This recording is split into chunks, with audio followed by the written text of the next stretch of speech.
sommes chez toi à Albi. Nous sommes le lundi 12 juillet 2021. C'est ça, exactement. C'est ça, exactement. Alors déjà, Guy, est-ce que tu peux te présenter succinctement pour dire qui tu es, ton parcours un peu civil, avant de parler de ton parcours ufologique?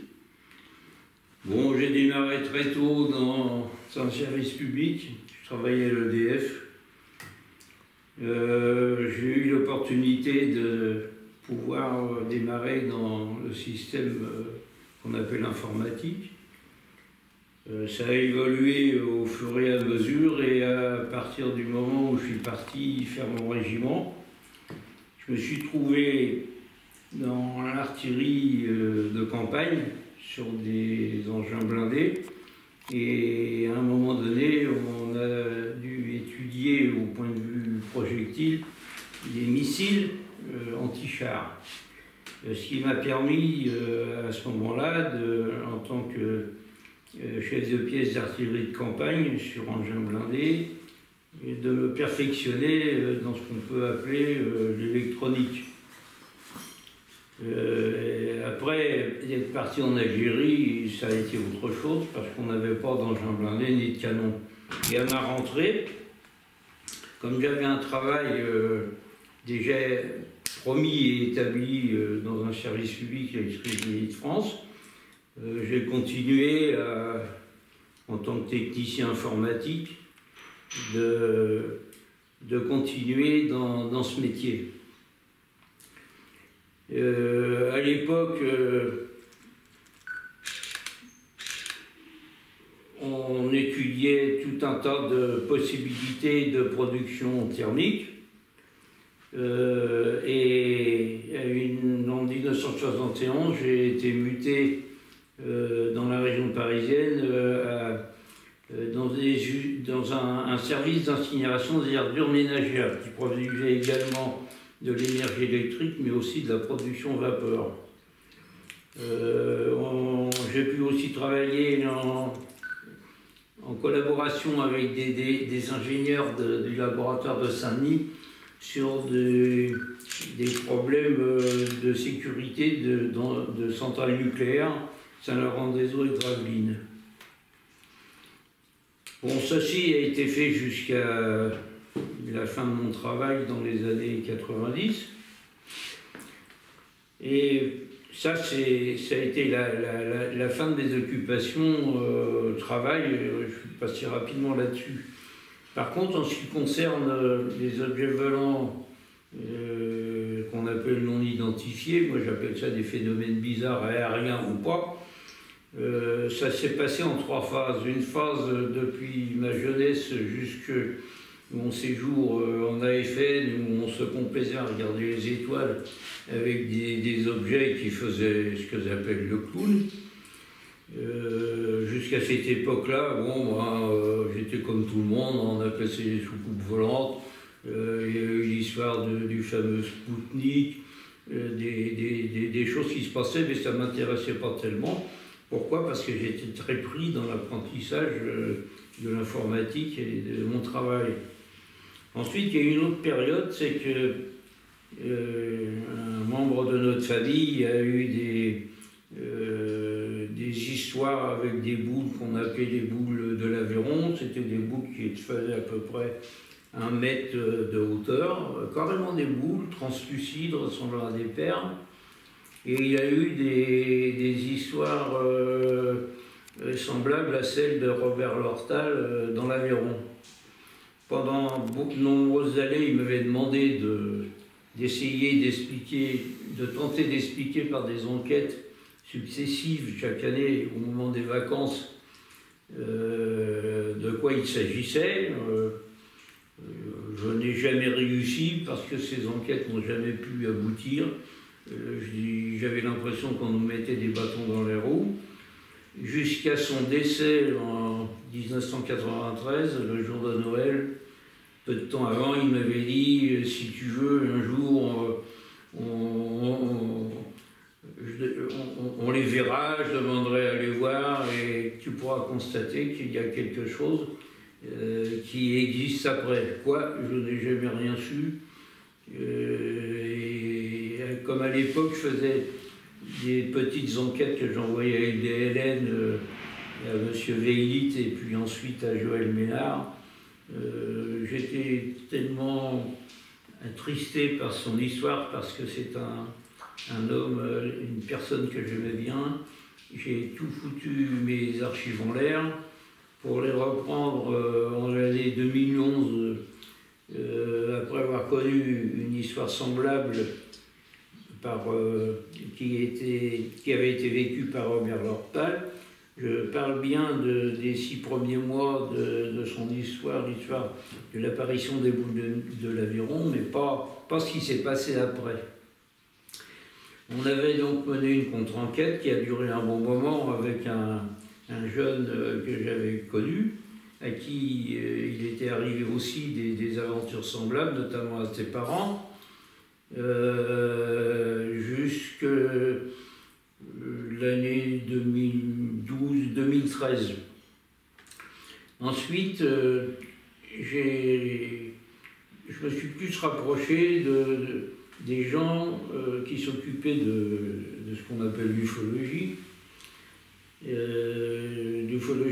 du Tarn. Pourquoi? Parce que j'avais moins de temps à m'en occuper, et puis c'était plus près de la maison familiale où nous sommes aujourd'hui. Et lorsque je suis parti en retraite dans les années, enfin plutôt, j'aime pas appeler ça la retraite, j'appelle ça plutôt des activités libres. En 1990, j'ai pu modifier la maison familiale, la rendre plus moderne, et pendant 6 ans où je me suis trouvé seul pendant que mon épouse continuait à travailler à Paris. Et là, je me suis vraiment investi dans les enquêtes régionales ufologiques où j'ai connu des repas d'Albi, ceux de Groyet, ceux de Castres, où j'ai connu Didier Gomez. Didier Gomez, je me souviens plus de son nom, on se mélange, qui avait créé la revue Euphonomania et autre chose. Et puis ensuite, à l'abandon des repas, il fait les jeux d'Albis de 4 avec Gilles Balaguerre. Et quand cette fréquentation a été abandonnée à Groyet et à Castres, je me suis rapproché des repas ufologiques de Toulouse, qui a été dirigé par Isor et Braya jusqu'à aujourd'hui. Voilà, c'est à peu près tout mon parcours, disons, travail et ufologie. Il faut dire aussi que j'avais quand même un travail qui était prenant. Je ne pouvais pas m'engager à fond dans ces enquêtes et approfondir, de chercher à quoi cela correspondait, avec tous les problèmes qui puissent exister autour. Voilà.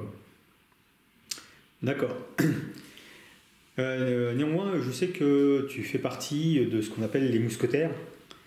Est-ce que tu peux expliquer de quelle manière, qui a eu l'idée de créer cette fameuse rubrique des mousquetaires qu'on retrouve sur Internet, avec ces petits courriers qui s'échangent? Ah voilà. Ouais. Oui, c'est-à-dire que c'était devenu d'un quiproquo avec Georges Jomès. Il m'affirmait qu'un jour, lors d'une correspondance, un échange par Internet, il n'avait pas dit quelque chose. Or, je le lui avais prouvé parce qu'à l'époque, je connaissais, pour avoir été à des rencontres à Cergy-Pontoise, à Port-Cergy, j'avais connu Gilles Laurent, donc Georges Jomès, Jean-Claude Venturini, Patrick Galacteros, etc., Mirbel. Et lorsque nous correspondions, j'avais eu l'idée d'archiver tous les messages que je recevais par Internet, quoi. Et je m'étais donc servi pour prouver à Georges Mess que c'est lui qui m'avait donné l'information qu'il contestait. Il avait été étonné, puis il s'était dit, tiens, pourquoi on ne ferait pas avec l'ensemble de nos correspondants une gazette qu'on appellerait les mousquetaires de l'ufologie. Et il m'avait donné un petit macaron qu'ils avaient créé où il y avait dessus Gérard Deforge, Venturini et lui-même lorsqu'ils avaient fait leur enquête sur les boules de l'Aveyron, l'histoire de Robert Lortal. Et ça a démarré comme ça. Le numéro de la Gazette a eu du mal à se mettre en forme. C'est quand même assez difficile d'expliquer aux autres ce que l'on ressent, de donner le reflet des pensées, des idées, de ce que les autres pensent, et d'en faire une revue, en faire des articles, surtout lorsqu'on est seul, parce que je travaillais tout de même seul dans mes moments de loisirs. Voilà, alors on a démarré au numéro 1, évidemment, et on en est au 91e numéro qui a été édité et le 92e qui est en préparation. Voilà. Alors je dis toujours que dans la terminologie de mes écrits, à demain peut-être. Évidemment, hein, je n'ai plus la jeunesse qu'il faut, j'ai du mal à me déplacer, à faire des enquêtes. Tout ce que je peux faire, c'est de m'atteler derrière un écran d'ordinateur et puis de raconter des histoires. Voilà, c'est ça. D'accord. Donc voilà. Peux-tu me dire si il y a un ufologue qui a marqué toute l'histoire de l'ufologie que tu as pu rencontrer dans ta vie, et s'il y en a plusieurs, éventuellement dire pourquoi ces gens t'ont marqué dans l'ufologie. C'est-à-dire, je ne vais pas dire celui qui m'a impressionné, qui m'a marqué le plus, que j'aime le plus, parce que je vais tous les avoir sur le dos, il y en a tellement. Mais il y en a toute une kyrielle quand même. Celui qui m'aurait plus marqué, je ne sais pas, ils m'ont tous marqué, ils m'ont tous appris, ils m'ont tous... je ne peux pas dire... c'est difficile à dire, je peux pas en nommer quoi. D'accord. Bon, disons que le plus vieux, c'est Georges Mess, c'est le doyen. Il y en a eu d'autres. Il y en avait un qui ne veut pas se dire ufologue, c'était Gilles Laurent quand même, un sacré bavard avec des connaissances. Il y a eu Daniel Hoffnung, quand même, qui est un peu timide, mais qui a eu le culot d'écrire sur le BCJ.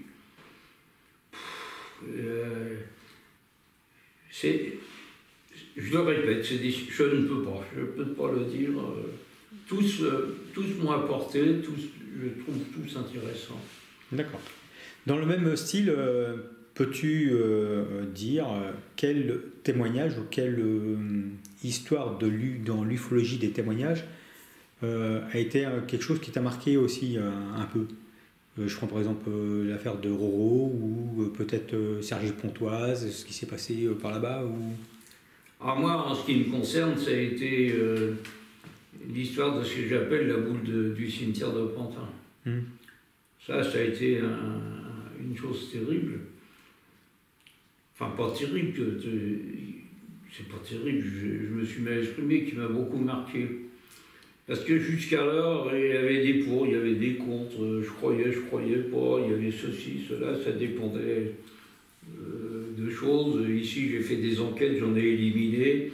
Il y en a eu qui se sont recoupés et avérés, mais l'histoire de Pantin, c'est quand même quelque chose qui m'est arrivé, qui était très étonnant. À l'époque, je me souviens que j'allais chez Georges Hamel, j'avais du mal à monter son escalier, où se trouvait son bureau, comme lui maintenant aussi ne peut plus tellement le monter et le descendre facilement.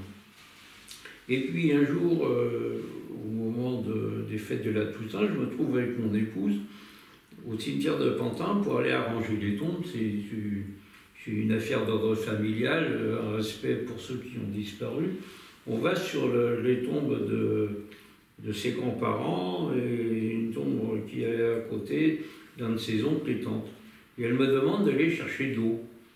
L'eau n'était pas très loin, à environ une cinquantaine de mètres, et je me souviens que l'eau coulait mal, il fallait quand même un bon moment pour remplir l'arrosoir et le seau que j'avais. Une fois mes seaux remplis, je retourne vers elle et à un moment donné, un des seaux cogne après une tombe. Je me mouille un pied, mais vraiment bien, à faire fic-foc dans ma chaussure. Je me mets à pester, à râler, et je vois deux têtes se soulever de derrière des tombes. C'était deux personnages, un homme et une femme, qui étaient en train de nettoyer les tombes. « Oh monsieur, qu'est-ce qui vous arrive, tout ça ?» Je dis « Voilà, je deviens un vieux débris, je me suis arrosé les pieds en cognant mon seau sur la tombe, là. » Et puis on commence à discuter comme ça des problèmes quand on prend de l'âge, quoi. Ah bon, et puis je continue et en passant je m'aperçois que la zone des tombes est inondée à tel point qu'on marchait dans la boue. J'étais un peu étonné, je me suis dit mais comment ils ont pu nettoyer leur tombe à ce régime-là, étant donné qu'ils n'ont pas de tuyau d'arrosage et la pompe elle marche pas, quoi, elle fonctionne pas. Il n'y a pas un débit d'eau. Et puis je rejoins mon épouse. Et puis elle me dit comme ça, mais dis donc, t'en as mis du temps pour aller chercher de l'eau. Et alors il y a une expression bretonne qui dit que j'ai pas été plus loin que le puits. Bon, ça l'agace un peu quand je plaisante comme ça, quoi. Je lui dis, mais combien de temps j'ai mis? Elle me dit, t'as mis plus d'une demi-heure, l'eau est à côté. Je lui dis, c'est pas possible. Et puis il me dit, va à nouveau chercher de l'eau. Je repasse encore, alors là je vois les personnages qui étaient prêts à partir. Et puis je me souviens plus s'il y avait de la boue ou quoi. Et ils sont rentrés avant de partir quand on a fini on a mené encore une conversation, quand ils ont terminé, ils sont rentrés dans une voiture qui avait effectivement les vitres noires comme on voit à l'écran de télé, puis ils sont partis en me disant au revoir. Et ça m'a semblé pas tellement bizarre à l'époque, je m'en suis pas rendu compte, et c'est à ce moment-là que j'ai reçu la fameuse petite goutte sur mes pieds qui venait de je ne sais pas d'où. Bon, je rejoins ma femme avec des seaux d'eau, je me souviens plus s'il y avait encore de l'eau et de la boue par terre, et puis on finit notre travail, on rentre à la maison. C'est après que j'ai commencé à réfléchir, et puis je me suis dit, mais c'est bizarre, le bonhomme, il avait une drôle de boule, on aurait eu un clown, et quand il parlait, il parlait comme ça, ça semblait bizarre, et la femme qui était à côté, elle n'avait pas dit un mot. Je me suis dit, quand même, on dirait qu'il a un aspect un peu métallique, il a une voix un peu comme une voix artificielle, c'est quand même bizarre. Et puis, quelques temps après, c'est une quinzaine de jours après, on retourne avec mon épouse au cimetière parce que, nous, on a l'habitude, on met des plantes et après on va enlever les plantes qui sont gelées et esquintées pour que la tombe soit propre. Hein. Et là, j'ai été sacrément étonné parce que quand je suis parti à l'endroit où étaient ces gens en train de nettoyer la tombe qui était archi nettoyée, on aurait dit que cette série de tombes là, d'ailleurs j'ai pris des photos, n'avait jamais été nettoyée depuis je ne sais pas combien de temps, des mois, quoi. Et tout ça m'a un petit peu, pas perturbé, mais ça m'a sacrément interrogé, parce que je me suis dit, à ce moment-là, j'ai fait une analyse de tous les événements qui m'étaient arrivés depuis que j'étais gosse, et je me suis aperçu qu'il y avait beaucoup de choses bizarres. Voilà, c'est peut-être cette chose-là qui Je ne sais pas pourquoi, je peux peut-être rêver, je dis peut-être des bêtises, je ne sais pas. Mais cette histoire de boule, elle est quand même réelle, parce qu'elle est ici. D'avant, je la laissais dans la poche, maintenant je la mets de côté. Parce que cette histoire de boule, il n'y a pas que moi qui en a reçu. Il y a eu quand même un monsieur, c'est Charles Provost, de Saint-Valère-en-Caux, il en a quand même trouvé 32 dans son jardin. Elles sont exactement semblables. Et il y a eu une dame un jour qui s'était rendue chez Georges Lemesse, je devais avoir rendez-vous l'après-midi, qui est arrivée chez lui avec la même boule dans la main. C'est quand même bizarre ces histoires de boules. C'est peut-être à cause de ceci que j'ai reçu dans les pieds, qui est bizarre. Quand elle est au repos, on dirait qu'elle sort du frigo, et à un moment donné, quand vous l'avez dans la main, on dirait qu'elle se charge d'énergie et elle devient brûlante. Donc, je veux bien croire que j'ai rêvé, que j'ai eu des hallucinations, mais il y a toujours cette chose-là qui me dit qu'il y a quelque chose de bizarre. On vit en tout cas quelque chose de bizarre à l'heure actuelle. Je ne sais pas quoi. Je peux pas donner d'explication. Mais je crois que c'est cet événement-là qui a été très important pour moi. Voilà, c'est tout ce que je peux dire. D'accord. En parlant justement des événements actuels, toi qui as connu l'ufologie il y a quelques années maintenant, est-ce que tu trouves que l'ufologie a évolué dans un bon sens, ou tu trouves que l'ufologie maintenant est en train de se perdre dans quelque chose? Non, pas du tout. Bon, il y a une évolution comme tout, hein. C'est comme dans la vie sociale, c'est comme dans la politique. Il y a du pour, il y a du contre. Effectivement, il y a beaucoup...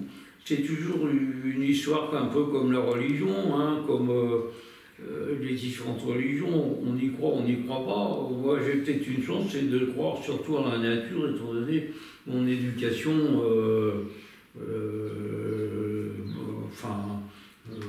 armoricaine, disons. Nous, on est plus proche de la nature. La Bretagne, elle est séparée en deux parties. Les anciennes côtes du Nord, qui seraient plutôt rose-rouge, et le Finistère, qui serait plutôt bleu catholique, quoi. Bon, c'est un petit peu ça, l'ufologie. Bon, ce qui est désagréable, c'est qu'il y a des choses qui se font naturellement. Les gens voient des choses, on ne peut pas les expliquer. D'ailleurs, les spécialistes et les chercheurs, qu'on me prouve au moins une explication venant de leur part. Hein, il n'y en a pas. Bon, on peut imaginer n'importe quoi. On ne peut pas dire que ça n'existe pas. On ne peut pas dire que ça n'existe absolument aussi. On ne sait pas. Donc, l'ufologie à l'heure actuelle, c'est un petit peu ça, quoi. Il y a des classes, il y a des groupes, même certains qui se réservent leurs informations. Il y a des gens qui écrivent, il y a des gens qui cherchent. C'est déjà pas mal. Et avec des moyens, surtout, des moyens modernes qui n'existent pas dans les années où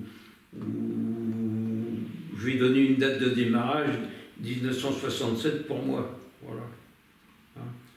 Il y a des moyens beaucoup modernes, d'ailleurs que j'utilise, puisque mon métier était aussi l'informatique, l'information et la transmission de données, en particulier à l'époque par les réseaux Transpac. Donc je ne peux pas aller contre non plus. Et il y a maintenant aussi des gens qui sont beaucoup plus jeunes, avec une autre évolution du savoir que les témoins auxquels j'ai eu affaire avaient, comment dirais-je, un docteur, un militaire, un officier ou quelqu'un qui porte témoin a beaucoup plus de chances de se faire croire qu'un paysan auquel on a eu affaire, par exemple, dans l'Aveyron. Donc l'ufologie ne prend pas, pour moi, un mauvais chemin. C'est les gens qui la critiquent qui prennent des mauvais chemins. mais pas elle par elle-même. Et la dernière question. Alors, dernière petite question donc, au niveau de l'ufologie. Tu sais que dernièrement, il y a eu le fameux rapport du Pentagone, le fameux rapport sur la Navy et compagnie. Hein. Est-ce que, par rapport à l'histoire de l'ufologie, où on a eu des épisodes de révélations, de documents qui sont parus, est-ce que pour toi, le dernier document reçu actuellement par les ufologues, dont on a la connaissance, les fameuses 9 pages pour l'instant, est-ce que pour toi c'est un document important qui va changer quelque chose dans la compréhension des ovnis, on va dire des ovnis, par rapport au public? Ben, je l'espère en tout cas, parce qu'il y a eu quand même des révélations, je dirais peut-être pas officielles, mais je dirais semi-officielles, parce que avec tout ce qui a été produit, en particulier venant des Américains, il y a eu beaucoup de choses qui ont été dites, qui ont été dévoilées, mais il y a eu aussi beaucoup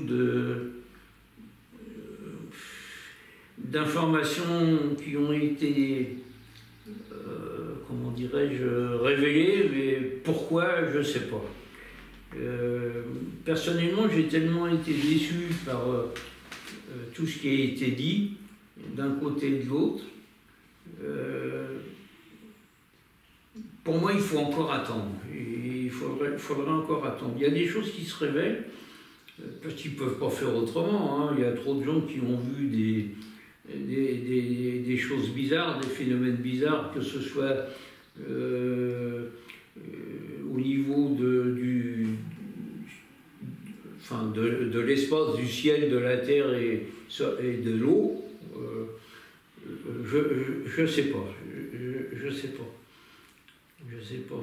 C'est un peu comme les photos. J'ai tellement été trompé par ce que j'ai photographié que ça m'est difficile de croire que ces révélations-là, que je dis semi-officielles, ne sont pas faites pour un but particulier, pour peut-être informer les gens ou même les tromper. Par contre, alors, ce qui se passe à l'heure actuelle dans la recherche spatiale, par exemple, ce qui s'est passé là avant-hier, la balade dans l'espace par des officines qui ne sont pas militaires, c'est quand même un peu étonnant, quoi. Il y a quand même indirectement une recherche vers quelque chose qui se passe dans l'espace, ça c'est sûr. Mais les révélations des soi-disant secrets d'État, je ne sais pas trop. Moi, je n'ai pas tellement confiance. J'ai tellement été déçu. D'accord. Ok. Je te remercie de m'avoir accueilli. Je te remercie pour cette petite interview qui fait partie aussi des mémoires de l'ufologie, parce que tu en fais partie. Et comme disait, tu fais les mousquetaires. C'est toi que je vais remercier. Ouais. Et il y a autre chose, parce qu'on n'en parle pas assez, c'est d'avoir repris la revue Lumière dans la nuit, parce que c'est vraiment quelque chose qui, pour moi, était important depuis sa création. Il n'y a pas de problème. Ah ouais, ça m'avait fait un sacré coup quand j'avais appris qu'elle allait disparaître, là, malgré les tentatives de reprise de ton prédécesseur. On avait beaucoup discuté quand ils étaient venus tous les deux à Toulouse. Voilà. Et s'il y a quelqu'un à remercier, c'est des gens comme toi, comme Didier Gomez, comme ceux qui nous succèdent, quoi. Ouais. C'est ça, puis il faudrait Gilles Thomas, tout ça, c'est dingue. Il en faut plein d'autres qui continuent. Il faut que la relève continue. Hein. Au moins, si on a eu du mal à faire perdurer cette histoire d'objets bizarres là, qu'on voit un peu partout, avec tout ce qui se raconte autour, c'est quand même bon, le peu qu'on a apporté, ça fait tout de même plaisir quoi, de voir que ça se perpétue. Mmh. Et c'est à moi en particulier de te remercier, avec les autres aussi. Voilà. Ok, merci Guy, puis bonne continuation hein, malgré tout, parce que tu continues. On va essayer de ne pas vieillir trop vite. Voilà. Comme tous. Allez. Merci.